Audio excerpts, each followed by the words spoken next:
We're going to rebroadcast some information I heard on Thomas Sheridan's radio show, which is called The Velocity of Now on New Freedom Radio. If you don't know who Thomas Sheridan is, you should check him out. He's one of the new lions in alternative media.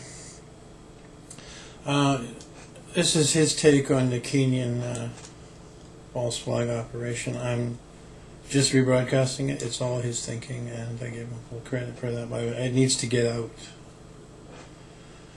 This is a premier example of globalism and an example that the New World Order is already firmly established.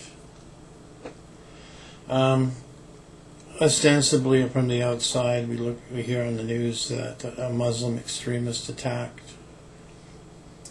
a shopping center and killed 60 or more people and raped some women and were taken out by the local army. Okay.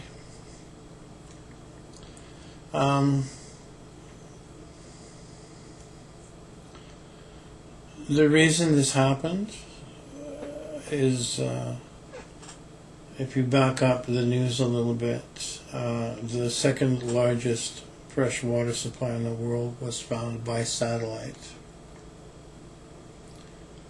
under Kenya, and there's enough water there to irrigate all of Central Africa so that people can have crops there and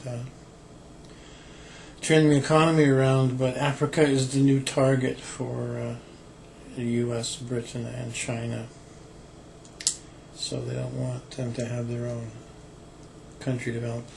Anyway, a week later, Nestle's president announces that, in his opinion, water is not a human right, but a commodity like oil, which can be purchased and controlled. And Nestle is 100 miles away from where I am. They have a huge water bottling plant, and they're not paying anything for the water. And they also have a huge operation somewhere in Ontario where they're pulling millions of gallons of water out of the ground, not paying for it, and selling it in supermarkets. So a week after this, Muslim extremists attacked shopping mall.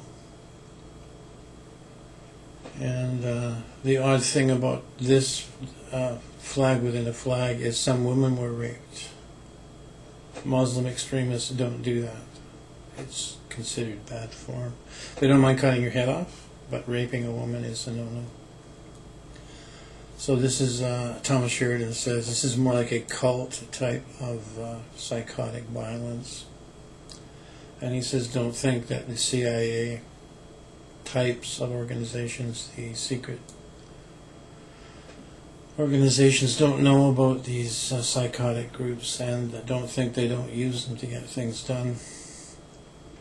Well, this was stopped by some ex-British and ex-Irish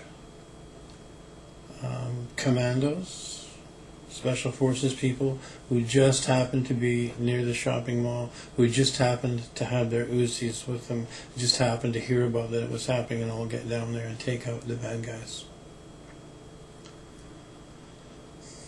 Sounds a little suspicious. And the president of that country, when he was on TV talking about it, looked very, very upset, and I don't think he was upset because this event happened, but he realized he was being targeted by the globalists. But he couldn't say that. But I can say that. The reason now becomes Kenya is now a target for the globalists, and it needs to become an unstable region. So UN troops can be sent in to stabilize the region and protect local businessmen. And that is the real reason behind this violence. Plus, it looks good on TV to keep the rest of us upset about the way the world is going.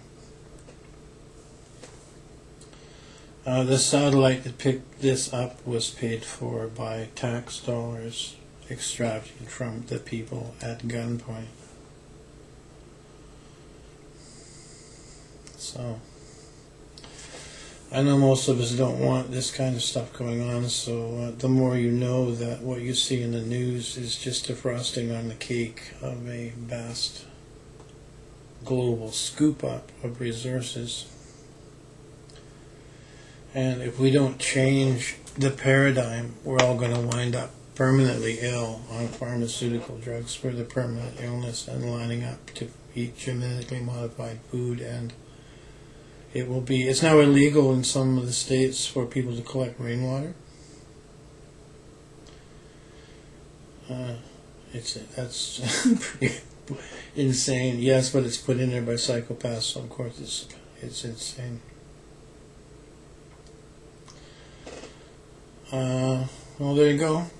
Check out Thomas Sheridan's show on this. It's an hour long. He has a lot more information on it and how it was done and why it was done. But if you haven't seen him yet and you follow me, this is the skinny on that false flag operation.